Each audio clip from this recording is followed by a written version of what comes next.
Welcome back to another episode of Thinking That Matters. I'm Elizabeth Mahusay, your podcast host, and I am here with Andrea Holmes in our podcast studio. And I got to meet you, last week?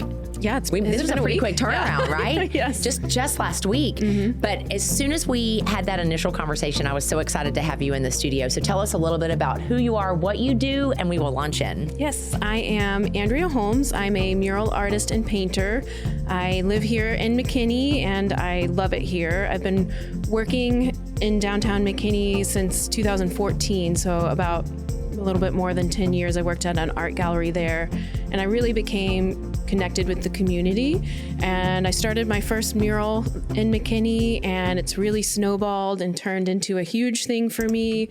And I just love this community and all the people in it. I mean, it's such a special place for me. And so my daughter and I live in downtown near Finch Park, and I can walk to downtown, which I love. Nice. And I've been a full-time artist for 8 years now. I went to school for arts and technology, so art has always kind of been a part of my life. I did want to be like a zoologist at first. Really? Yeah, more like biology, zoology. I really like animals, and so I switched gears though after working at a veterinarian clinic, and I was like, ooh, that's not what I thought it was. So I switched over to the art. But now I paint mostly animals and birds and things like that. So, okay, wow. So such a just a fun background too. So you went to school for art and technology. When do you remember thinking, I love art? I feel like, I think children, you go to art supplies like this, like you don't even second guess making marks on the paper. As an adult, I taught classes, and they always like wait to approach the canvas. Children do not wait. Like they just go right at it. So I just remember always drawing like projects in art school. I was always making art. I always chose that as my elective. So I just feel like the creative art making things side has always been a part of my life.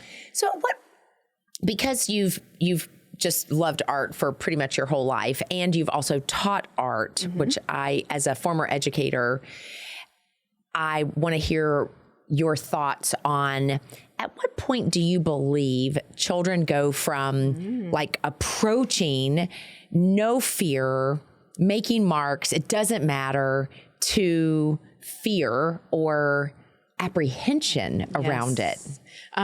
So I've read this somewhere where it's around being a teenager is when you decide I'm creative or I'm not creative. It's not for me. And it's usually based on the feedback that we get from our environment, from teachers telling you, oh, this looks really good, or or you don't get that feedback anymore. When you're little, everything looks great, right? But then true. As you get older, you might not get that kind of feedback, or you don't have a household or a school that really supports the arts. And so it's not fed. But I think everybody is creative. All creativity is decision-making, right? I like this color. I don't like this color. I like these lines. I don't like these lines.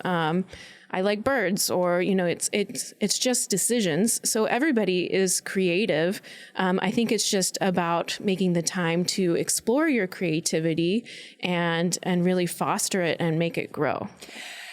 I don't know that I've ever heard someone say creativity is decision-making. Mm-hmm. Okay. So I've got to spend a little time on that. Creativity is decision-making. It immediately, because as a coach, mm-hmm. working with leaders who are making decisions every day, one of the things that I talk about is decision fatigue. Mm. At what point as an artist, because you can speak to that in this creative space, do you find yourself fatigued from the decisions you're trying to make, color, lines, style? I'm just curious about that.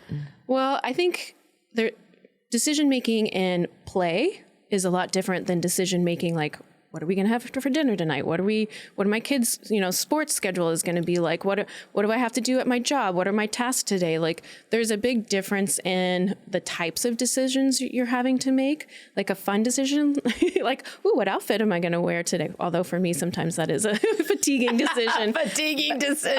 But I think it just depends.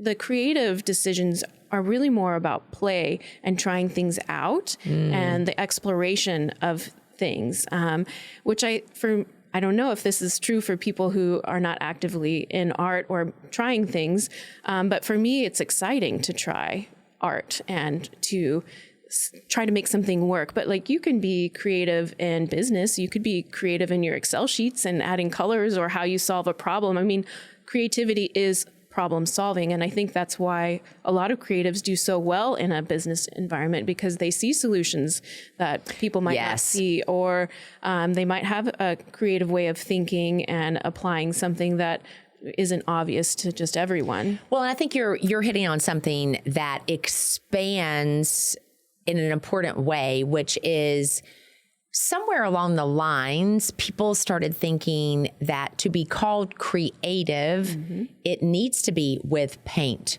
or with something related to art. We'll use art. And as a result, they get to that, I'm not creative, right? Or I am creative.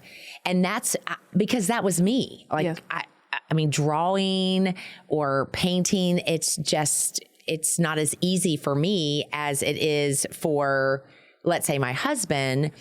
And I remember for years, I would say, I'm not creative. I'm not creative. I'm not creative. But yet I began to learn, oh, no, I am creative. I'm just creative in my cooking. I'm creative in my writing. I'm creative in an Excel spreadsheet. Yes, right? And I'm looking at you and I'm like your outfit and your earrings and like your choices of the glass frames, like you have made some creative decisions. That's so for you to say that you're not creative, that's what such a lie that you're telling yourself, because you so are. Which is why I don't say it anymore. Yes, good. And or if I go to say it, I catch myself, because I just recognize I'm just creative in different ways. So I'm with you. Everyone, yes, what you said, everyone is creative. It's just a matter of that creativity. But also something that you said that really caught my attention, the difference in decision-making for play or otherwise. But there were two words that you also used, which is exploration and trying. I would also add the word discovery. Yes. Right? But obviously, if we're willing to explore creative options, we're willing to explore different ways of thinking, we're willing to explore, then we can discover creative solutions. New solutions, exactly. Yes. Or new ways of drawing that flower or that animal, or depending on our space of creativity. But there is a lot of fear of trying something new. Right? We don't want to be bad at it, right? Or there's imposter syndrome. The fear of failure. The fear of failure, where you're like, who am I to think that I'm an artist? Or who am I to think I'm a painter or a writer? Or who am I to publish a book? Those kinds of limiting beliefs can really stop us in our tracks. But you soon realize nobody cares. Which is such a harsh thing to say, but it also is such a truth. Liberating thing to say. And people honestly want to cheer you on when you do try things. And they're probably envious that you tried something. Hey, I took a cooking class. Hey, I took a painting class. I'm, trying something new. People are like, I want to do that. So it's such a wonderful, fulfilling thing to explore your creativity. And again, like it doesn't mean just painting on a canvas. It could be cooking, writing, crocheting, or whatever, painting little figurines, or who knows what. There's so many ways to do it. So many ways. But you also bring up this limiting beliefs. Okay, so because you are an artist and you've also been doing art for a long time, 8 years, full time, I have to imagine you have faced your own limiting beliefs. I would love for you to share what you may think are your top ones, the limiting belief, and what you had to do to overcome it. Yeah. I went into arts and technology because I loved art, and obviously you have to make a living and, provide for yourself and that kind of thing. And so I wasn't quite ready to be like a sugar baby or anything like that, but like I needed to make money. So like, how can you do that and be an artist? Okay, well, arts and technology, graphic arts, making logos, that kind of thing. I wanted to work for Pixar, and I was, I'll go into animation and things like that. But I soon realized quickly after doing it, which I always suggest, do the things that you're interested in, because sometimes you find out you do like them or you don't like them. So that information is very important. But I just didn't think you could make money as a traditional artist, which I loved making sculptures. I loved painting. Like I just loved making art, but I was like, how do you make money and do this? I just didn't think it was possible. I thought I would make art when I'm retired, and that it would just always be a part of my life. It would be a hobby. I would always just do it on the side, but you have to go and work some kind of other job. Traditional. Some people would say traditional job. Right? And that's what I've always heard. And I did have very supportive parents. Like they did put me through, school to be in the arts. And I didn't think I could do it. And as I have progressed over the last decade, if not a little bit more, when I graduated from college, I had 4 jobs. I couldn't find one thing. It was like working in catering, working in a restaurant. It was working in an art gallery part-time. I couldn't make it full-time because it was for calling college. And it just wasn't a position to do so. And then I worked at Cheaters, the TV show. So I had all these odd jobs, and I was just working contract labor or just part-time, and I was just jamming it all together. This is like when the housing market crashed in 2008. I graduated in 2009, so it was just not good out there. And I did that for quite a while. And then in 2014, I got a job at Orson's Art and Framing, which was an art gallery. It was a huge pay cut to do that. But it was nice because I was like, having one job is nice. Not working nights and weekends is nice. That's quite the concept. So I was excited to do that. And it was so much closer. I wasn't driving to Dallas anymore. And so I learned from the art gallery. I got to meet a lot of artists. I got to learn about Photoshop and printing and, making G-clays and what's the process of selling art. And so it was such an informative place to work for me as an artist. And so I learned so much from there, but then they ended up closing in 2017. And I had just had my daughter in 2016. She was about 1.5 years old. And it was at that point, it was like, okay, try to find a part-time job to pay for her to go to daycare. And it was like, it would even out. And I was like, well, that doesn't make any sense. And I was married at the time. And so I had the ability to stay home and take care of my daughter. Not everybody has that. And so I'm grateful that I could do it, but I would, make nap time art or bedtime art. So I would, put her to bed and I would be like, go, go, go. And I would paint. And so, which actually taught me a lot of like using your time wisely. And so I would get a lot done, and I was doing art shows, and I started teaching at Painting with a Twist, part-time on the weekends. I started teaching my own classes. I ended up getting an art studio in downtown McKinney because I started going crazy. I'm a very extrovert person, and then to be at home, without any adult interaction was really hard on me. And so to be able to get out and go have a place to work at and have art. And but then that also helped me treat it like a real business. And what really helped me was all of those weird, odd jobs that I had really fed into running a business and being an artist. And that really, I think, has helped me as an artist to not only make the art, but to learn how to be a business person. And I think that a lot of education for artists is lacking in that, where they teach you the technical skills, but they don't actually teach you to be an entrepreneur or a freelancer. And like, what does contracts look like? What is your copyright rights? And like, all of this stuff, how running QuickBooks or sending invoices, all of this other side of being an artist that they don't even tell you about. it was just kind of a disadvantage. So I did learn that through working in all of these small businesses.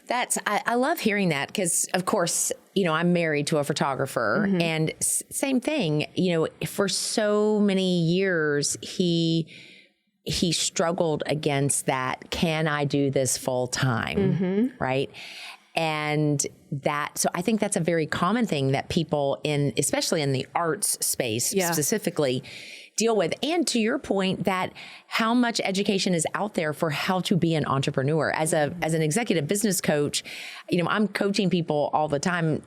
Sometimes they're in that entrepreneurial space. Other times they're in a more corporate space, but it is there. That's a whole skill set. Yes. To be able to negotiate what you're going to be paid and, and the contracts and all of those pieces. Yeah. It was such an advantage to be able to learn all of that. But then also it was the connections that I made in downtown McKinney with all of the other small businesses just from being present down there and, getting a cookie from Mr. Bob at Patina Green or, making those relationships later on really helped me out when I became a mural artist. And, people were interested in my services because not only does, obviously making art for me is great, but then I was helping other people in their business and create landmarks for their businesses. And, my murals are now in a lot of the promotional material for McKinney. And I see it a lot of times with influencers. They use it as a backdrop or, it's the photos of it are in Baylor Hospital just as artwork. Which is crazy to me that it has transcended that way. But so I just, as an artist, I just didn't think I could do it full time. But then as I grew and I was like, I can make this much when I do an art festival. And, from making classes, like, I could, this can you be can make it work. A viable business. I can make money doing this.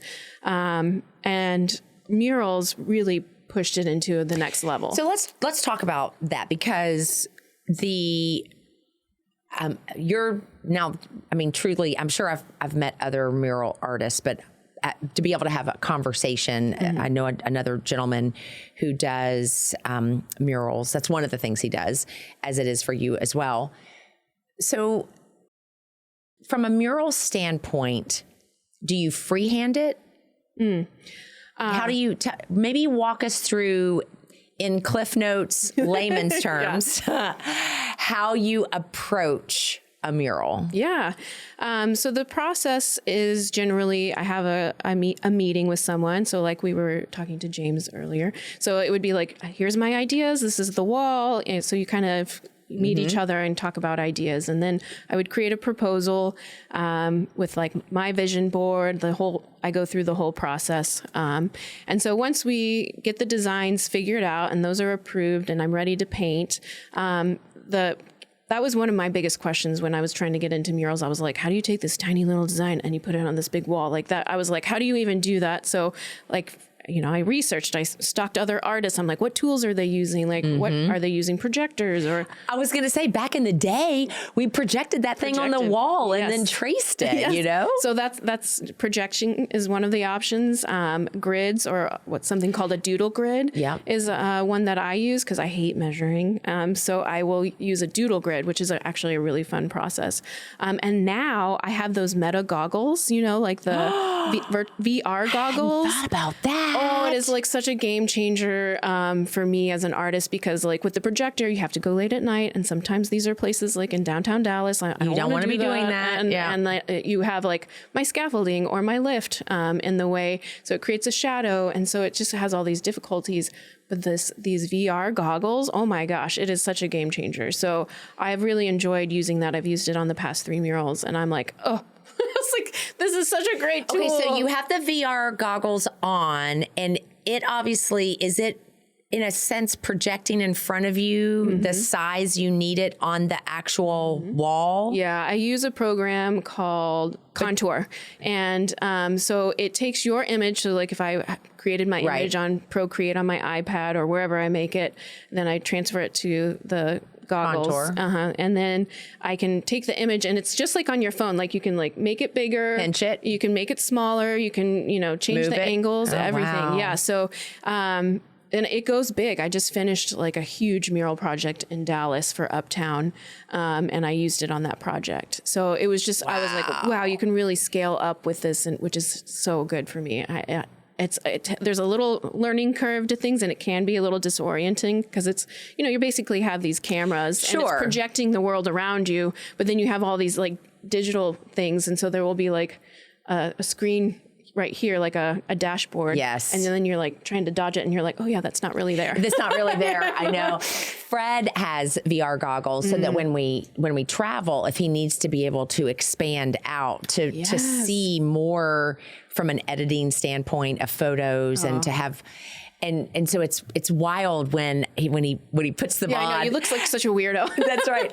And and he's doing his thing, and I always think like, I wonder what it's like to be in there, But talk about, and that's really cool since your degree is in art and technology. Yeah. What a great application of the technology. It's so cool that all these little things from my past, like the arts and technology and learning, like for them, making promotional materials in Photoshop, and that applied to my job at the art gallery, and then everything I learned at the art gallery, and then, working at the catering business, or learning personal skills of like how to talk to strangers or, those kinds of things, how they all have just combined into this wonderful thing that has made it so that I can have a successful career as an artist. But you wouldn't think like, okay, well, to be an artist, you need to go work in catering, or to be an artist, you need to go do all these weird side quests, to get to this like level of being a full-time artist. But I think it calls, for me, it makes me think what you're describing is creative thinking around how our experience prepares us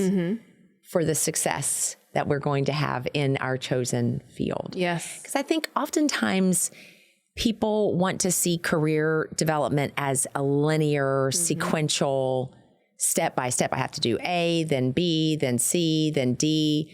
And they often discount that there are creative ways to get to where we want to go. Because people, when I tell people I have a chemistry degree, they go, "You do?" I'm like, "Yeah, I do." And and I taught chemistry for 10 years, and they're like, "Well, do you miss teaching?" I'm like, "No, because I'm still teaching. I'm just not teaching chemistry in a public school setting." But I tell people chemistry helped to develop how I think. And the way in which I solve problems is very much related to all of my education that's centered around science.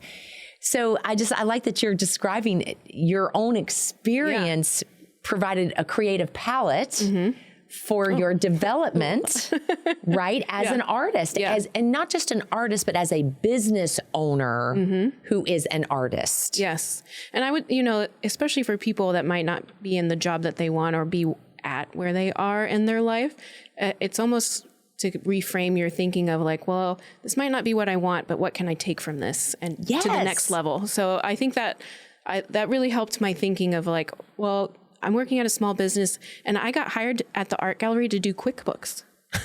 Oh my word. Which is crazy, but I was like, I'm in, I'm going to do it. And so I was doing QuickBooks and accounting stuff. And the only reason I knew how to do any of that, because I did it like in the summers for my dad when he would go out of town, and I had the smallest amount of skills. You had enough skills to make you dangerous. And then I went to the catering company and was doing it there, and I ended up managing like that whole catering company, but which again, like helped me in so many ways, like having that art gallery needed somebody who could do QuickBooks, and I had those skills, which it got me in the door to go to the next place. So I want to know, obviously, I have people from all over that listen to the podcast, but at least for my local viewers, give us some examples of murals that they're going to see on a regular basis that you are responsible for painting. Yes. So I always say it's easier to say the ones that I didn't do, because I have done so many in McKinney. And every time I get another mural in McKinney, I'm so grateful, because I'm like, when is it going to end? But it hasn't yet. So, and there's always new businesses and new connections. So it's been great. One of the most recent projects I finished is Starbucks, which just moved in on Highway 5 in the downtown area. Yes. So where is that mural? I know I've seen it, but which side of Starbucks? It's on the way in from 121 when it turns into Highway 5 and you're going towards downtown. You'll see a big bird with some flowers and plants. Yes. But I ended up doing 3 projects for them. One in the drive-through, and then also a 6-foot by 6-foot painting in the lobby area. That was a really cool project. I felt like that was kind of a bump up for my career to work with Starbucks. I just finished a project. Let's see, there's Hunter's Mural, which was a memorial mural, working with Adrienne Haney. Her son had passed away. And at the time, my father had just passed away. And then the building owner that we ended up connecting with, her husband had just passed away. So it was such a special process and mural to work through that. And but I also did the one guava tree with the Cuban woman smoking the cigar. Oh, that's a cool one. It's bright pink, and I just loved that one. That was also such a cool project. I will say that about all my projects. Fair Imports, which is the 100-foot mural with all the birds and animals, and it's got the big sun. It's used in a lot of the marketing material. I did it at Miraku. Like if you go in downtown McKinney, you will see me everywhere. Pretty much, not all of them, but most of them. And then last year I did Birdtober Takes Over McKinney, which is my yearly art challenge that I host in October, where I create a prompt list of all these different birds. People from all over the world participate. But this past year I did it where Birdtober Takes Over McKinney, and I painted a life-size bird on 31 different buildings in downtown McKinney. And so that was a huge project to connect with, 31 different businesses, get the permission to paint on all these historic buildings. It was a really cool project. Wow. And then we created a guidebook, which was distributed. A different type of bird watching. Yes. And so that was how it was pitched. How cool is that? And we made 1,000 copies in April, and they're gone. That already. Is so magnificent. What a great way to take your gifts and your talent and creatively get people engaged. Yes. I love it. Yeah. So coming up, I'm working with Community Lifeline with a new mural for them. I did an arts grant project for that. I also started my first out of 100 bird murals in downtown McKinney, which is a house finch. It's over on Tennessee and Standifer. I've painted at the Cotton Mill, so I have several murals there. I'm going to work with Stephen Arnold Music for a new mural for their production studio. There's probably more than 5 murals there. Yeah, that's so tremendous. So tell people, how can they learn about you and also to be able to explore what it might look like to partner with you? Yeah. So A. Holmes Art Studio is me on everything. So aholmesartstudio.com or on Instagram or YouTube, or my email is aholmesartstudio@gmail.com. And so I love working with people. So either reach out through email or Instagram, or if you want to call, you can always do that. And I just walk through the process with people. We can do meetings over the phone, or we can talk through things through email. With this 100 bird mural project, I'm working all over the world. And so that's been a fun challenge to figure out how to, do this and travel and do these murals all over the world. So I'm looking for people with walls that you want to be a part of that project. But even just working with businesses, I love working with small businesses and people, and I've done murals in homes. I just finished a huge, beautiful piece in a new home over in the Trinity Falls area. Yes. And so it's, I make it easy for people, because not a lot of people commission big artwork like this and things like that.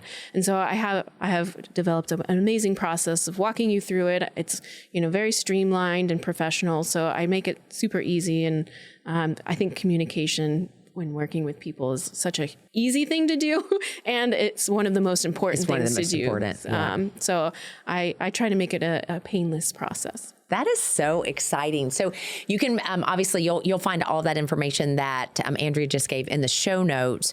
So I would encourage you to check that out to be able to connect with her. And also because you are working worldwide, I'm going to challenge you, share this podcast, ask people to check it out so that they can know more about you and the work that you're doing because you never know where that connection may lead. Yes. And how it will impact you as not only as a business owner and an artist, but also how it impacts the world through your art, which I just think is so tremendous. I got to go to Hawaii and I was in Vienna, Austria, and I got to paint a mural there. So like within a year, I started this project a year ago. It's already that is so amazing. So cool. I want to connect you to someone that they do work in Cali, Colombia. Okay. Yeah. So that could be some really cool thing there as well. We should have an offline conversation about that. I know a lot of people in a lot of different countries. So perfect. Yeah. So all that to say, like, share, subscribe, give us a review because that allows us to reach more people. And then Andrea, I ask every guest, because my whole podcast is around thinking that matters. You have helped us to expand thinking around creativity and what that looks like, how our backgrounds can be that creative palette for developing into the people that we need to be. So I ask every guest, why do you believe it's important to cultivate thinking that matters? What do you say? I think if you have a goal of where you want to be or an idea of where you want to be, if you are cultivating thinking that matters and you're focusing on these goals, and during your lunch break, you're using that time to watch a video that might help you in your business or where you want to go, or you're listening to podcasts as you work, like this one, and getting inspired, or you're making connections or talking to people, or even just talking about what you want to do and getting ideas from other people, then you are going to grow in ways that you never thought you could, or you will get to where you want to go faster because you are taking action. So I think when you take action, and you will grow. Plant those seeds, put them out there, because you will be able to harvest wonderful things. Like if I would have told myself 10 years ago, and if I'm coming back to her and I'm being like, look what we've done, I'd be like, shut up. Yeah, you're like, I can't believe it. I can't believe it. I feel like I've won the lottery, but it's because I put in the hard work. I followed these steps. I kept planting seeds. I kept being persistent in what I wanted, and I didn't give up. That's so true. And even when the goals, oftentimes we hear people say, you can't make it as an artist. You can't make it as a musician. You can't, like, there are certain things where I feel like people, they put people in a box of possibility, and it's small. And I like how you stated, have the goals, take the action, plant the seeds, and keep doing the things, and growth will come out of that.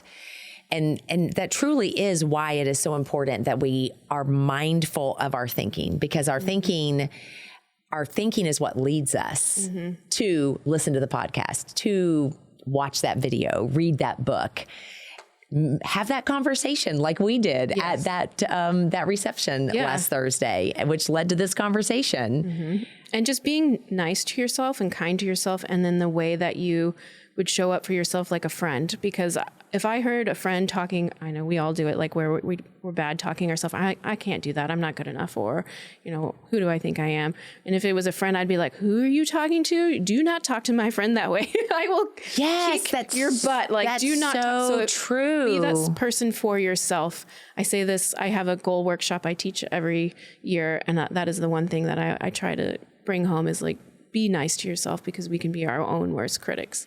Amen. That is so good, because the reality is when you cultivate thinking that matters, you cultivate the speech, how you speak to yourself in ways that truly matter. I am so glad that you said yes. Thank you for being here today. Yeah, thank you for having me.